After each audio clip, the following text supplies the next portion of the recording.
नमस्कार, मैं उमेश। व्योम टीवी के इस पेज पर मैं पुनः आज आपका स्वागत करता हूं। संसार में बहुत सारी समस्याएं आप देखते हैं और इसी संघर्षशील जीवन के साथ संसार में इंसान जीता है।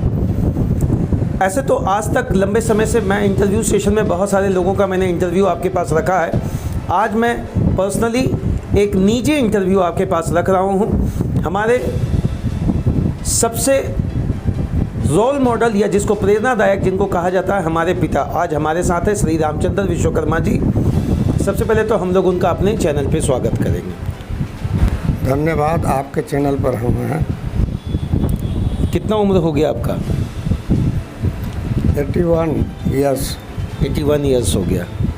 तो 81 सावन, पतझड़, मौसम, गर्मी सब देखे होंगे। बहुत देखे हैं। जीवन को किस तरीके से देखे? कितना संघर्ष में रहा जीवन? जीवन संघर्ष में है और इसका उतार चढ़ाव होते रहता है, तो इसका कोई लिमिट कोई बताएगा ये गलत बात है। ऊंचे तबके का संघर्ष मैंने किया अपने जीवन में। कुछ एक दो ऐसा वाकया जो आप बतलाना चाहेंगे कि आपसे लोग प्रेरित हो कि किसी भी विषम परिस्थिति में भी इंसान डोले नहीं। ऐसा है कि हम लोग बोलते हैं हिंदी में, हिम्मत न हारिए बिसारिए न हरि जी का नाम, यही विधि राखो राम तेही विधि रही हो। हैं तो हिम्मत नहीं हारना चाहिए। हैं घोड़ा पर वही चढ़ता है जो हिम्मत रखता है, और हिम्मत जो रखा वो हर चीज़ को झेल लेगा, हर चीज़ को झेल करके वो सक्सेसफुल हो जाएगा। लेकिन उसके लिए लक्ष्य बना करके अपना हिम्मत को टाइट रखना होगा, और उस चीज़ को पाने के लिए हर संघर्ष, हर तकलीफ़ को, शीत गर्मी, मार पीट, लड़ाई झगड़ा, हर चीज़ को बर्दाश्त करते उसको छेद के बाहर निकलना होगा, तब लक्ष्य पर पहुंचेगा और उसका संघर्ष कंप्लीट होगा। इस 81 साल के अंतर्गत कम से कम एक दो अकाल भी आप देखे होंगे।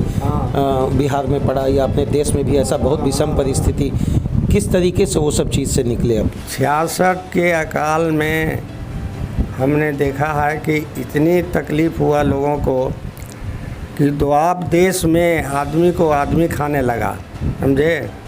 और 1967 में हम मुंबई गए थे, तो मुंबई की परिस्थिति हम सोचे कि भरपेट खाना खाता खिलाएगा। वह खाना खिलाता रहा, फिक्स था, रोटी चावल लंच फन दुनिया के, वेजिटेरियन।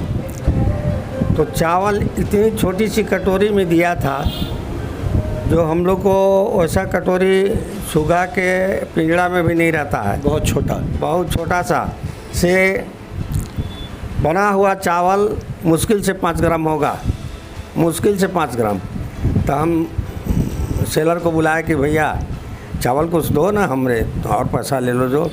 हाँ तो नहीं, ये आपको आप 10 लाख भी दे देंगे तो मैं चावल चेंज नहीं करूँगा, इतना ही मिलेगा। सबसे कम रुपया या पैसा आपके समय में क्या चलता था? 1 आना 2 आना हम लोग सुनते थे, उससे भी नीचे कुछ? हाँ, हमारी माँ दिखाती थी, चलन नहीं था उस समय, लेकिन माँ दिखाती थी उसको। कहते थे तामा का पैसा कटा हुआ रहता था, ऐसे चिपटा कर दिया, हम लोहार भाई चिपटा कर दिया और काट दिया, चिपटा कर दिया काट दिया, उधर से का सिक्का था। मैं हम लोग अधूली कहते थे उस सिक्का को, अधूली। अच्छा, अभी उस समय से अगर आज हम तुलना करें समय को, तो क्या लगता है बहुत तेज़ी से परिवर्तन हुआ, सब कुछ बदल गया?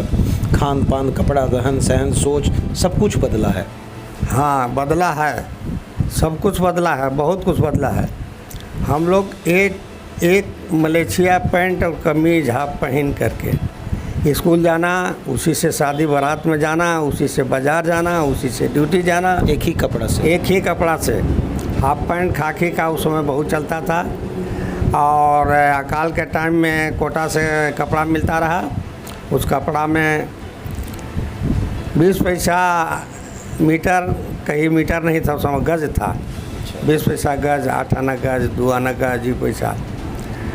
हमारी माँ बहनें उस समय लाल पाड़ की साड़ी पहनती थी, जो लाहे के यहाँ जो बुना जाता था, उस साड़ी में 2 आना 1 आना इस तरह का ब्रेसलेट धोती उस समय बोलता रहा उस ब्रेसलेट धोती का दाम 10 आना था। अच्छा, क्या ये हालत सभी जाति धर्म के लोग के साथ था या फिर बिल्कुल गरीब तबका या अमीर तबका के लोग थे तो उनकी स्थिति अच्छी थी?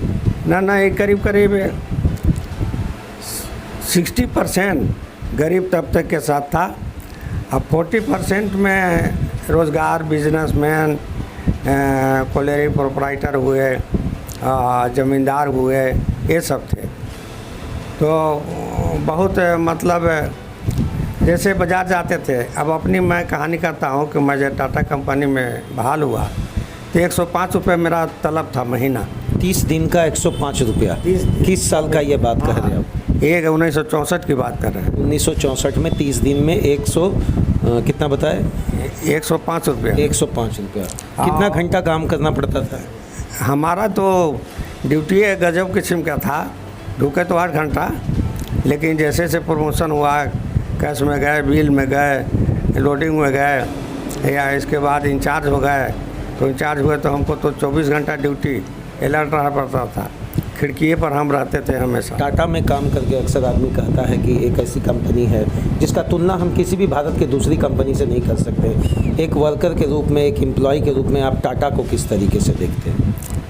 टाटा को एम्प्लॉय के तरीके से हम बहुत अच्छा तरीके से देखा और अच्छा सर्विस दिया हैं। उस समय हम लोग के अंतराल में हमको उम्मीद है कि करप्शन बोल के शब्द नहीं था।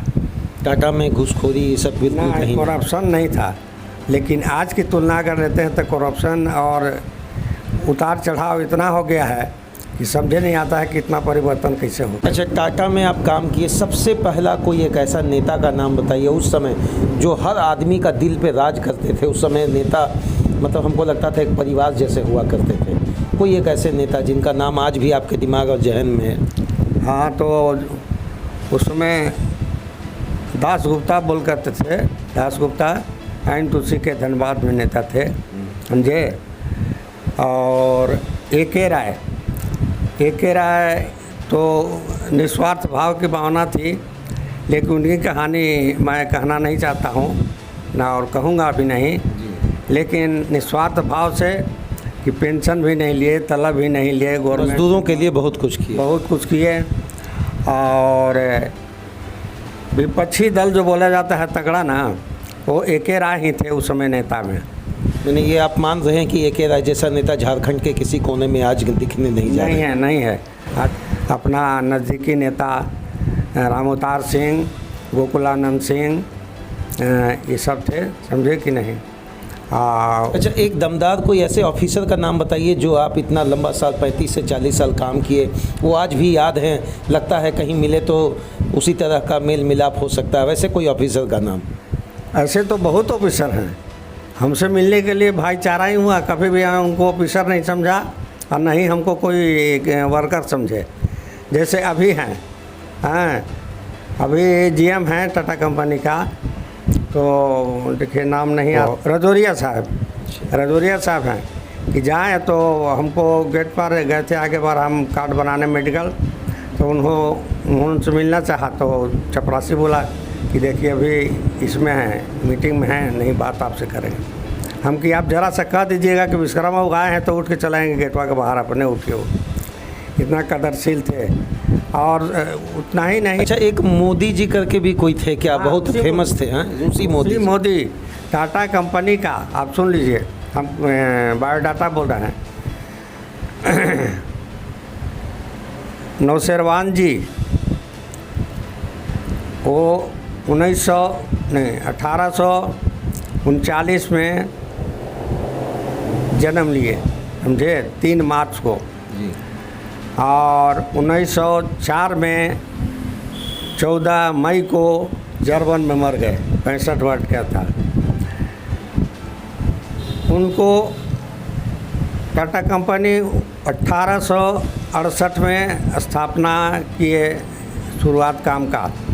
बम्बई में उनके फादर रहते थे, उस समय बम्बई कहा जाता था, अभी मुंबई है। तो उनको 14 वर्ष उम्र था उस समय। अपने बाप के साथ, बाप का नाम था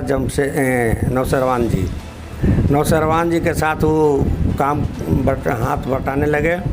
तो काम करते करते वो वो 1968 में नहीं 1868 में स्थापना किए धंधा का हैं। और मुंबई में। हाँ, और 1907 में जमशेदपुर में टाटा स्टील का प्लांट खोले जो विश्व में विख्यात है। आज भी रतन टाटा ही अध्यक्ष हैं। तो इनके दौरान में जैसे बीच में सवाल आया रूसी मोदी का, तो टाटा कंपनी का कुछ ऐसा स्थिति खराब था, मॉडिफाई नहीं कर पा रहा था कोई, जैसे घर का, देश का, कोयलरी का चेंज नहीं, कोई डिसीजन नहीं ले पा रहे थे। तो 1907 में जब इन्होंने प्लान चालू किया तो इनको कोयला चाहिए। कोयला के लिए कोयलरी लिया, तो झरिया डिवीज़न में 7 कोयलरी इनका चलता है, अभी भी है, बंद हो गया, फिर भी 7 कोयलरी से नाम है। हाँ, तो ये झरिया को रूसी मोदी जब आए तो उन्होंने कानून बनाया इस तरह से रोचक, आकर्षित, कि पब्लिक मेरा, वर्कर मेरा कैसे काम करेगा, अच्छा क्वालिटी देगा, अच्छा। तो उन्होंने 15 साल पर एक सर्विस, 15 साल कोई वर्कर काम किया, एक सर्विस, उनके किसी परिवार। हाँ, परिवार में बेटा, दामाद, बेटी, किसी का भाई, इतने ही अलाउ था। तो और 30 साल पर एक सर्विस और 40 साल पर एक सर्विस, 3 सर्विस। 3 सर्विस का प्रावधान था। हाँ, प्रावधान था एकदम। तो उस अंतराल में अगर कोई सर्विस के अंतराल में किसी का परिवार अगर इंटरव्यू में, जैसे क्लर्क का इंटरव्यू होता था, सर्वे का होता था, कंपास का होता था, ITI का ट्रेनिंग लिया हुआ था, उसमें अगर एक आदमी का 50 आदमी घुस जाएगा तो अलाउ था। हर कोयलरी में पार्क, हर कोयलरी में हॉस्पिटल, हर कॉलोनी में पानी बिजली व्यवस्था है, और हर कोयलरी में भवन का निर्माण किए। कौन किए, किनको क्रेडिट देते हैं आप? आपकी रूसी मोदी को, रूसी मोदी जी, रूसी मोदी जी को। तो ये हम मान सकते हैं कि सबसे दमदार ऑफिसर रहे अपने समय के रूसी मोदी। हाँ हाँ, एकदम दमदार। वो आपका इंटरव्यू लिए? हाँ, हमारा इंटरव्यू लिए। हम यहाँ थे भेलाटाण में, एजेंट थे, और उन्हीं के साथ, उन्हीं के भेलाटाण मोड़ में खड़ा थे हम जाने के लिए। बोलते कहाँ जाओगे जी? तो हमारी कहानी में उनको मालूम हुआ था गोकुलानंद सिंह। अच्छा, 105 रुपया में आपका बहाली हुआ। हाँ। जब आप रिटायर के एज पर आए, उस समय आपका अंतिम तनख्वाह क्या था? उस समय अंतिम तनख्वाह हमारा था करीब 14,500। 14,500। 105 में आप ज़्यादा खुश थे कि 14,500 में ज़्यादा खुश? 105 में हम बहुत खुश थे।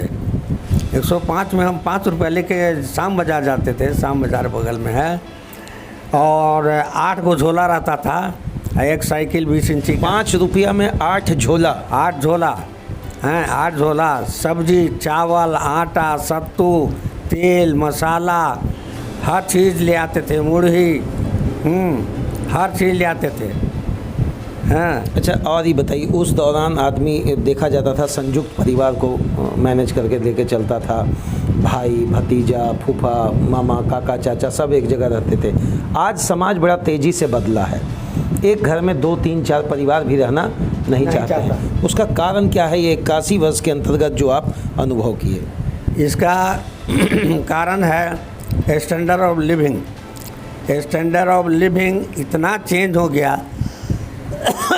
हम बोले कि नहीं, मैं चना का चटनी खाऊंगा, लेकिन मेरा बेटा बोलेगा, या मेरा भाई बोलेगा, या मेरा बहू बोलेगा, कोई भी बोलेगा कि नहीं नहीं, मटन ले आओ ना जी, मटन ले आओ। आप मटन खाते हैं? हाँ, खाते हैं, ऐसा बात है, सब कुछ खाते हैं, आज भी खाते हैं। इच्छा नहीं करता है, लेकिन हम इसलिए खाते हैं कि हमारे परिवार हमारे पीछे रन करेंगे, खाएंगे। कारण आज। अच्छा, आपको गुस्सा कब आता है सबसे ज़्यादा? सबसे ज़्यादा गुस्सा आता है जब कोई झूठ बोलता है, और जब कोई हमको ब्लैकमेल करता है, हमको कोई लूटना चाहता है। तो इतना विवेक अभी भी बुढ़ापा में है कि हमको कोई लूटेगा तो हम समझ जाएंगे, भले उसके प्रतिवादी तो बात नहीं बोलेंगे, विरोध में नहीं बोलेंगे, लेकिन बर्दाश्त कर लेंगे, लेकिन हम समझते हैं कि कौन चाल चल रहा है। अच्छा ये बताइए, कोई एक ऐसा जगह जहां आप घूमना चाहते हैं इंडिया छोड़कर? इंडिया छोड़कर हम कहीं घूमना नहीं चाहते हैं। इंडिया में कहाँ घूमना चाहते हैं? हम कहीं नहीं, तो कहीं गए नहीं, आपका मन है कि एक बार वहाँ जाएं, देखें? ऐसा तो मेरे साथ अभी तक कोई सूचना नहीं हुआ, लेकिन जैसे हमारे बाल बच्चे आप हैं, छोटा लड़का है, ये है, पुतो है, पोता पोती है, सब इन लोग के व्यू से हमको समझ में आता है कि इन लोगों को कहीं जाने की इच्छा होती है। तो आप जाते हैं? जाते अच्छे लोकल कहीं भी जाते हैं। लोकल के लिए तो बिना हमारे साथ बिना कोई जाता भी नहीं है और हम छोड़ते भी नहीं हैं, इसलिए कि हम गाड़ी में जब बैठ जाते हैं तो दिनेश बेटा हमारा गाड़ी भी चलाता है, उमेश बेटा भी गाड़ी चलाता है, तो इतना हिम्मत रहता है कि हमारे साथ कोई बैठा हुआ है। निश्चिंत रहते हैं। हाँ। अच्छा ये बताइए, सबसे पहला फिल्म कौन सा देखे थे सिनेमा हॉल में? सिनेमा हॉल में बताइए। हम सिनेमा हॉल में गया, हम देखे थे, 2.5 आना टिकट था उस समय। याद नहीं है? ना याद है। नागिन देखे थे, नागिन। नागिन देखे थे रेलवे टॉकीज में। अच्छा, कौन सा हीरो पसंद था आपको उस समय? हीरो हीरोइन तो माला सिन्हा, वैजयंती माला, सुरैया, नरगिस। खाली हीरोइन का नाम बोल रहे हैं, हीरो का नाम बताइए। हीरो का दिलीप कुमार वगैरह? हाँ, राजकुमार, दिलीप कुमार तो ये हैं। कुमार का तो खानदान अभी भी चल रहा है। हाँ, कुमार उन लोग थे, कपूर लोग। अच्छा, एक अंतिम चीज़ आपका अनुभव करना चाहेंगे, आज के समाज को आप क्या, चूँकि 81 सावन, 81 पतझड़, 81 बरसात, 81 गर्मी, गरीबी, अमीरी, मध्यम, हर चीज़ आपने देखा, एक अंतिम आपसे मैसेज चाहेंगे कि समाज का हर व्यक्ति आपके इस शब्द से प्रेरित हो, आपके इस वाक्य से प्रेरित हो। आदमी को स्वच्छ विचार, स्वच्छ खाना, स्वच्छ रहना, स्वच्छ विचार से दूसरे से बात करना, ऐसा दिमाग न रखा जाए कि हम किसी को ब्लैकमेल कर रहे हैं, वो नहीं समझ रहा है। ये इच्छा करने वाले बहुत गलत आदमी होते हैं। और हम अपना विचार रखते हैं, इस तरह की भावना से कोई प्रोग्रेस नहीं होता है, आगे चल के वो लड़क जाता है, गिर जाता है। इसलिए प्रेरणा होना चाहिए इस तरह का कि चलायमान हो, टिकाऊ हो, ऐसा लंबा समय चले। हाँ, धन्यवाद।